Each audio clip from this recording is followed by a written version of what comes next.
So yeah, we made it to the studio, and I have to say I'm so impressed. It looks so cool. This was your final warning.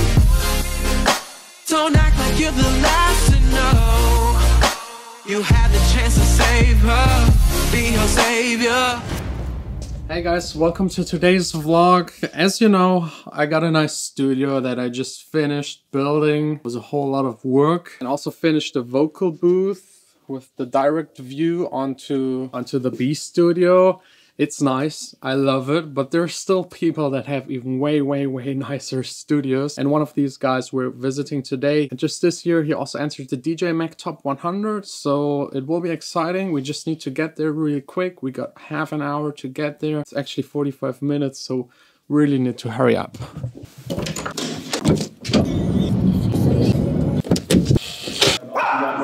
So yeah, we made it to the studio, and I have to say I'm so impressed. It looks so cool. How long did it take to build all of this?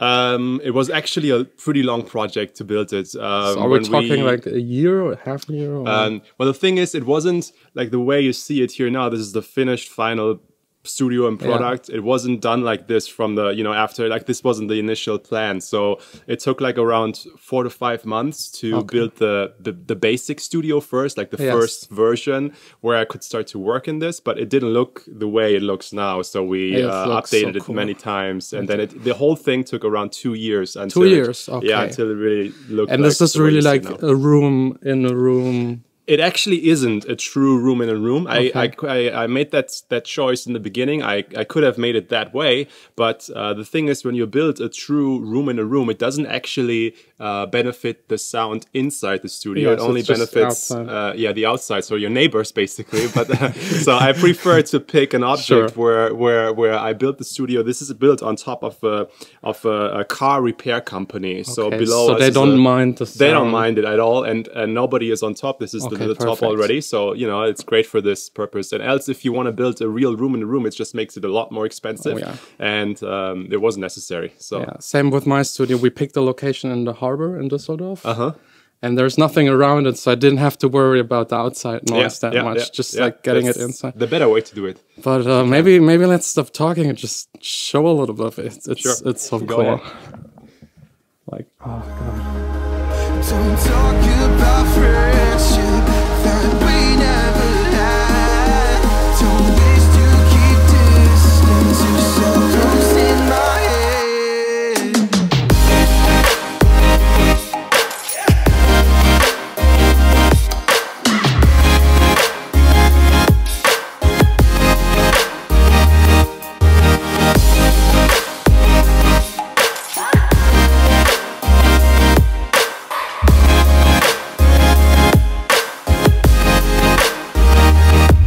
It's so impressive. It has to be like the best ever to just sit here daily and make music. It is, yeah. Every day. It's like, never gets boring. So we will do like the interview. That will be a separate video. Did I actually introduce you? Not yet. No, not yet. No. So maybe the people can guess. I'm sure you know this guy. It's DENIZ KOYU. He is a producer and DJ for 15 years, 10 years? I started like intensely to tour and play shows 10 years ago. 10 years ago. But I've started making music and everything almost. Because I already know you back from the time where Swedish House Mafia wasn't even a thing. Like where they were still where they were just starting. That's also because you also released on their label or on X-One's label. Yeah. And also Spinnin', of course. Yes, Spinnin', X-Tone, Refune, that's in Grosso's label, and what else? Protocol, Nicky Romero's label. Yeah, we went to his show at the ADE. Oh yeah, I played there. Yeah. Yes. But we had to leave before you started playing. Ah, too bad. We had business meetings. The speakers are special. We have to talk about the speakers, definitely. Yeah. They're built into the wall. Built into the wall, and they are completely custom built. They are built by the studio designer himself. Okay. It's this guy, his name is Misha Jacobi. Okay. He also built the studio for Nicky Romero, Fede Legrand, and Armin van Buuren is using the same speaker system. He didn't get a full studio by him, but the speaker system. Okay. And who else? Showtech and a couple more guys. It's so cool. I mean, this is by far the cleanest studio I've ever been to. Like, This Yeah. oh, and we Toby. of course also got Toby, the studio dog. Yeah, that's him. He's when someone is at the door, he... Ah, okay, so you don't need an alarm. Exactly, yeah. That's good. We also need a studio dog. So you also got the nice mixer. Yeah. Is it? Yeah, it's the SSL one. Yeah, the Matrix 2. Do you really actually use it to mix it, or is it more a preamp? Is it like integrated into your workflow? Yeah, it is totally integrated into my workflow. I run it through the Apogee Symphony, and I used to do a full-on 32-channel summing with it, but I've done so many tests and comparisons, and I've noticed that it's really not worth the trouble.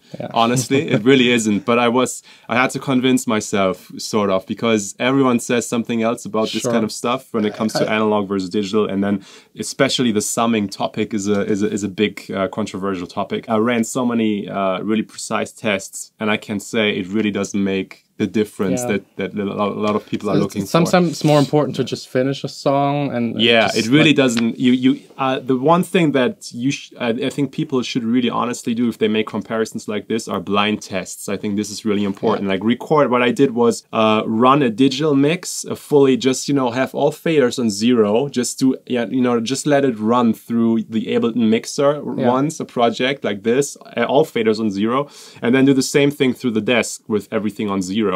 Record both and then close your eyes and compare. And if I can't hear the difference in this room with these speakers and the best possible hearing situation, then nobody's gonna hear it anywhere else. Especially not on the clubs where the systems aren't like perfect. Exactly, yeah. It's really pointless. There are only some very special occasions where I hear tiny differences, and it has to do with the stereo image. Okay. But it is only in special occasions, and especially for club music where everything you're working on is already very saturated and very, it's driven and already on the I mean, loudness wise, everything is on the max. Then those tiny nuances, they don't come out, so it's not really worth it. But if I work on, so my workflow now is, I have a few outboard things, and I do use them a lot. That's a different thing, and I run them through the matrix. And then what's cool is you have an internal software patch bay, and that's where it comes in handy to have the separate channels here, and then spread out the groups, the buses on the matrix. Because then what I can do is, for example, if I have a vocal bus here, I can put one of my compressors on that vocal bus, and that's handy. And you might have seen already in the background, there's like a small synth collection. Is there any favorite? OB6. Okay. This one is really something. When I got it, this one, I thought this is just gonna be a toy, like a nice thing to have, but just for fun. But it's not really. I didn't think it would be really useful for productions. But then I ended up using it in every project. It's really so amazing, and the sounds you can make with it, it really adds something that I can't get from software synths. Is there anything special you use it for? Mostly bass, lead synths?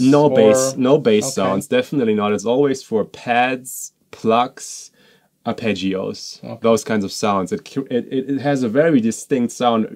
As soon as you play around with it, you hear it right away. It has that typical 80s vibe, that synth wave. It's the filter of it, that's that SAM filter, the typical Oberheim filter, and that has that distinct sound that is very characteristic. It's really cool, and you can't get it from software synths. So probably for the bass, more the sub. This one I love to use for bass and for lead sounds, and I don't use it in every project, but every other project, so it's nice to have. I really love this entire setup. It's so focused. Yeah, I came up with it step by step, but this is really handy to have it like this. So in front of me is the mixing side of things, and then what I do is sometimes I just turn around, I have a sound going, and I just start playing and working on melodies here, and this is more like the creative I mean, side, you can also focus because you don't have the screen in front of you. Exactly, no screen in front of you. Yeah, that's also nice. I see emails popping up. Yeah, that's one distraction coming in. Definitely. Sometimes. Man, it's really, really nice. So, let's maybe go to the full interview kind of section. Yeah, sure. This was the nerdy stuff for the music producers. Yeah. So let's set everything up.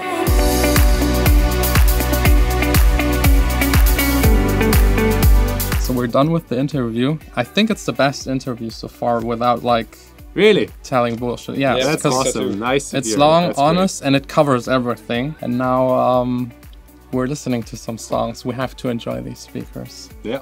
Is there Definitely. So you're recording and we're gonna listen. I mean, people are gonna... Yeah, I won't play it because you probably play stuff that I can't use, so I'm sorry, guys. Just look in our faces while we enjoy the sound. Because this is a song I'm currently working on. You want to give a preview? No, I can't. Okay, For this one is a bit too far away. So just look at it and imagine what it sounds like.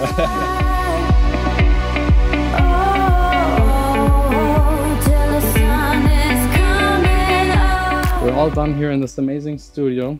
We actually just wanted to stay like half an hour, It's been now 3 hours almost. Yeah, it's worth 3 hours, yeah. It was so much fun with this guy. He's amazing. I can't wait to see you again at the boat's house. Definitely, let's party with on December Tiesto. 6th with Tiesto. Max is a good drinker. Yes, I'm Oh very yeah? good drinker. Okay, that's good. That's good. We're I'm good too, trained. actually. Let's have some Jaeger shots. Yes, of Oh course. god, oh god. Yeah, thanks a lot. Yep. Yeah, Make some great music. I will. Yep. Kannst du Pfötchen geben? Oh ja. Hallo. Good boy, Toby. Goodbye.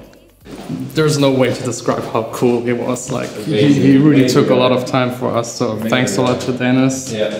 And now, yeah, maybe back home. Something to eat. Oh yeah.